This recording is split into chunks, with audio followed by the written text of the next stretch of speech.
Hey you guys, welcome back to my channel. It's Tiff with the T, and I'm back with another reaction video. Before we get into the video, give me a thumbs up, subscribe to my channel if you haven't already. A lot of you guys don't even know that you're not subscribed. There's a button down below this video that says subscribe. Go ahead and click on that. We're gonna be doing a Lapeef network reaction from a Let's Talk show, so let's get it. On this episode of Lapeef, Let's Talk. So if you had two things, no fault divorce was removed, and if the children were automatically presumed to go with the father, how many relationships would end up? How many wives do you think would end up walking away? I think the number would drop drastically. Yeah. But women aren't going to vote for that. That's the one.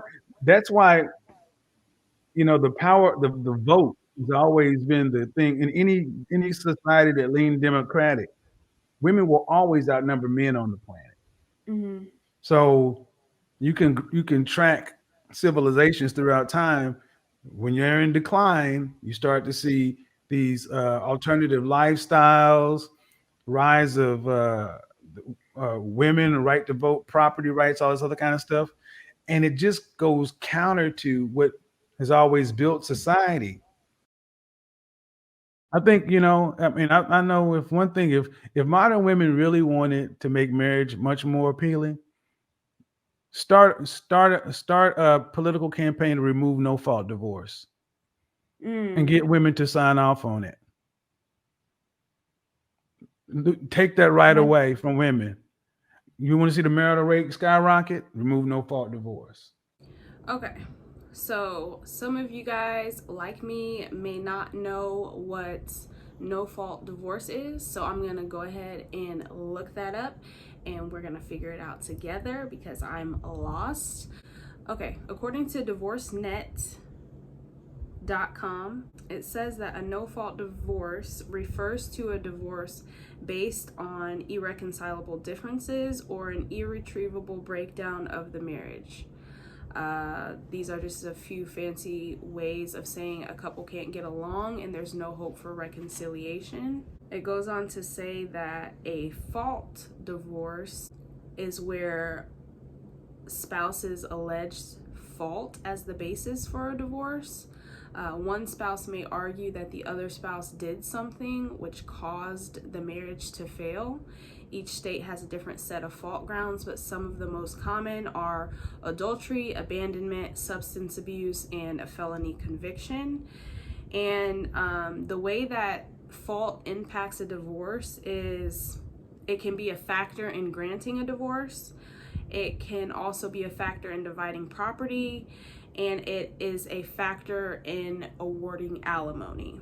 So what Kevin seems to be saying is that having a no-fault divorce is beneficial to women who go into marriage and end up getting divorced because they don't have to prove who was right or wrong in the situation. And so it makes it easier for them to leave, and easier to get what they want as they're walking out the door, is what it seems like he's saying. So now that we've got that all squared away, let's get back to the video.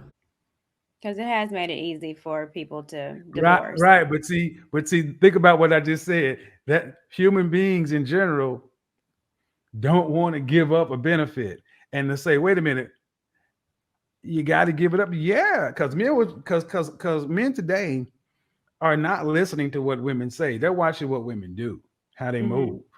And that's what it comes. So could you imagine the symbolism of women volunteering, saying, all right, we really want to get this thing back on it. So as a gesture of good faith, we're going to remove no fault divorce. Right. Men don't have a problem with that because we don't leave our relationships most of the time. We're the ones that stay. We're loyal. We follow the same football team for a lifetime. We don't leave.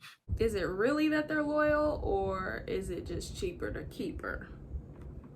Questions that need answers. But what's the likelihood of that happening? I don't see it. I don't see anybody giving up. I don't see women giving up those kind of benefits Um, I think the political pressure would be overwhelming. Yeah. What's interesting too, Kevin, was, I did the video about with the father of my child, and I kind of really missed it where I was really focused on us having a better relationship between us so we could co-parent better. And one of the things that I did, which I used against him, was child support. Mhm. But how I made it better was going to court and removing it. Mhm. And for me, and I know that's going to be a hard pill to swallow for a lot of women, but I mean, he didn't deserve to be on child support because he's literally a present father. Well, That right there is growth. Like, for her to say he's a present father, he didn't deserve to be on child support, that's not what you hear from women. Like, I don't think I have ever heard a woman say that I made a mistake. I put someone on child support who really shouldn't have been on child support. That's crazy. Like, that is very mature of her. Like, more people should really evaluate their baby mama baby daddy relationship in that way. it's all about good faith. I mean, Yeah. the notion of before the 40s. I asked this question to a woman the other day. Mm-hmm. When did dating become a thing, and when did marriage and when did the state need to get involved? Mm. You know why we even have marriage license? Miscegenation laws. Mm-hmm. They were so worried about black men marrying white women after Jack Johnson in the 1910s. That's where the Mann Act, the white slavery, that's where you got your modern day marriage laws from. You got to go register with the state.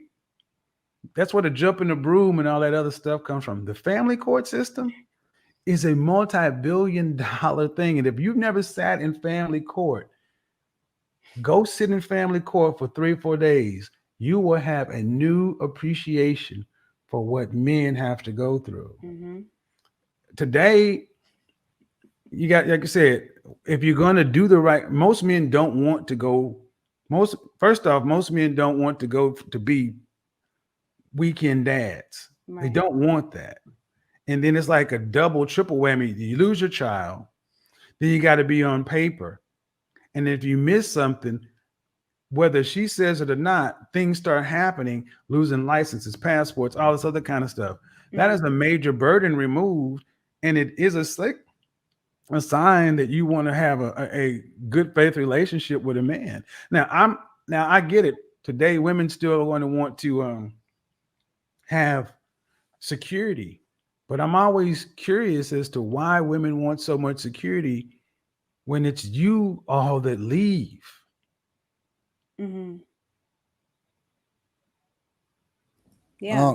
I got a question for you. So are you basically saying that the laws need to be updated so that women aren't incentivized to leave, or do you think that women will more or less embrace marriage more if they had less options available to them?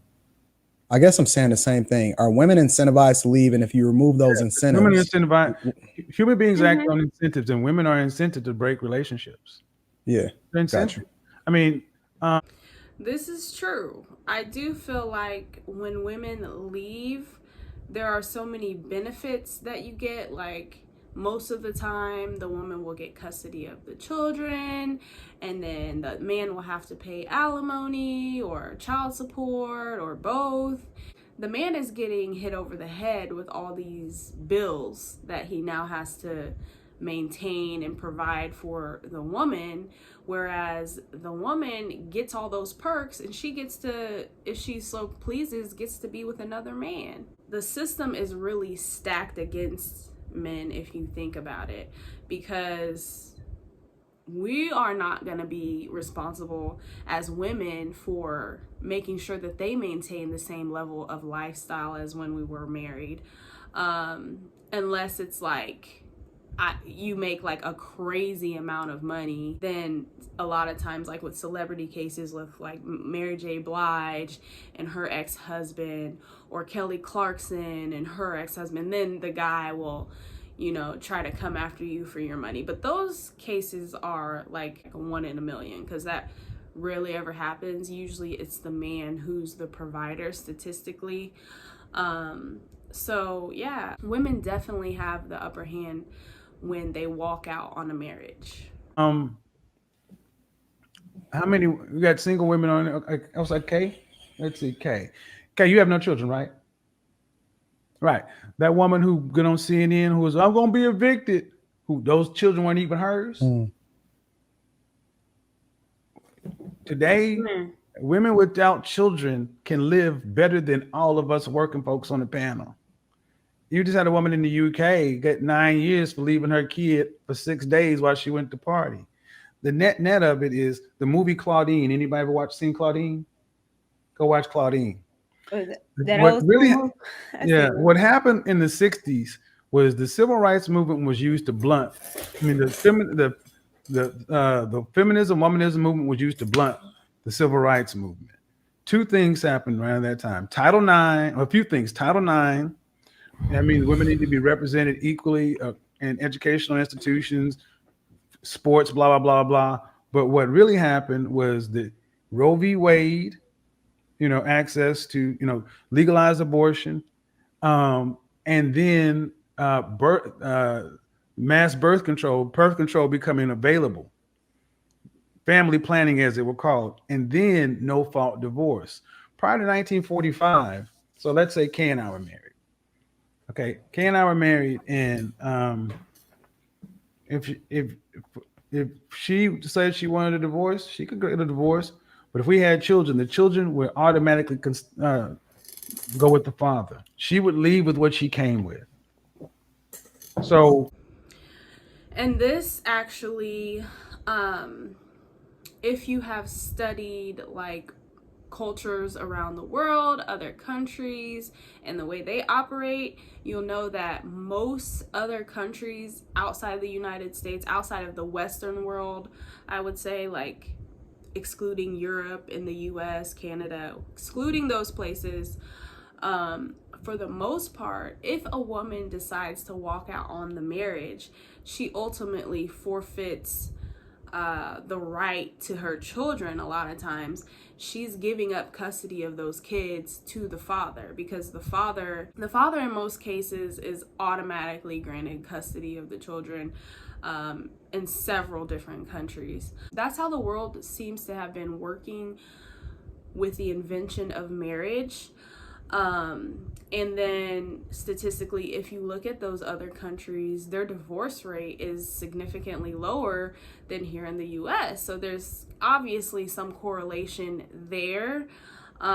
Because if you feel like you're not going to be able to be a part of your children's lives, then you're going to try to make your marriage work. You're going to hang in there. You're not going to walk out over any little thing, or if you feel like you're going to be ostracized or shunned in a way because you walked out on your family, that's definitely motive for you to keep your home.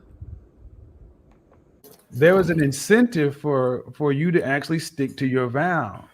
Now the incentive is you can actually live like a married woman without the husband, because a man is paying the amount of money to keep the standard of living where it is. That's just the child support. That's not on top of what it gets asked for additionally. And child support, and then in the states where they have alimony, you get doubles. So if this were business, it would be a bad move. So I understand it.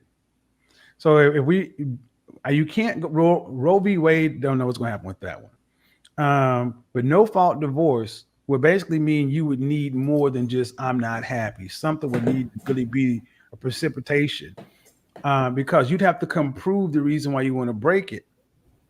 And if you chose to, so if you had two things, no fault divorce was removed, and if the children were automatically presumed to go with the father, how many relationships would end up, how many wives do you think would end up walking away? I think the number would drop drastically. Yeah. But women aren't going to vote for that. That's the one. That's why the power, the vote has always been the thing in any society that leaned democratic. Women will always outnumber men on the planet. Mm-hmm. So you can track civilizations throughout time.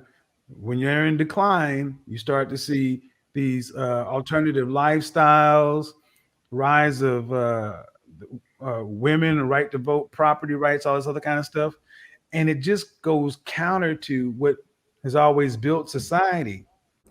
That was definitely an interesting topic. I would like to know what he meant at the end when he was talking about alternative lifestyles and the decline of civilization in those cases.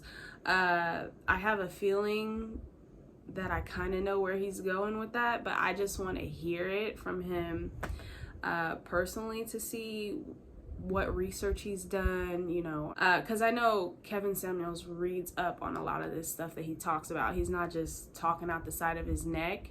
So I'm interested to know what he meant by that. But overall, I definitely do agree that if you removed those two things, no fault divorce, and if you made it so that women, they were giving up custody of their children to the father automatically, then the divorce rate would significantly decrease. There's no doubt about it. Let me know what you guys think in the comments down below. Thank you guys so much for watching, and I'll see you in the next one.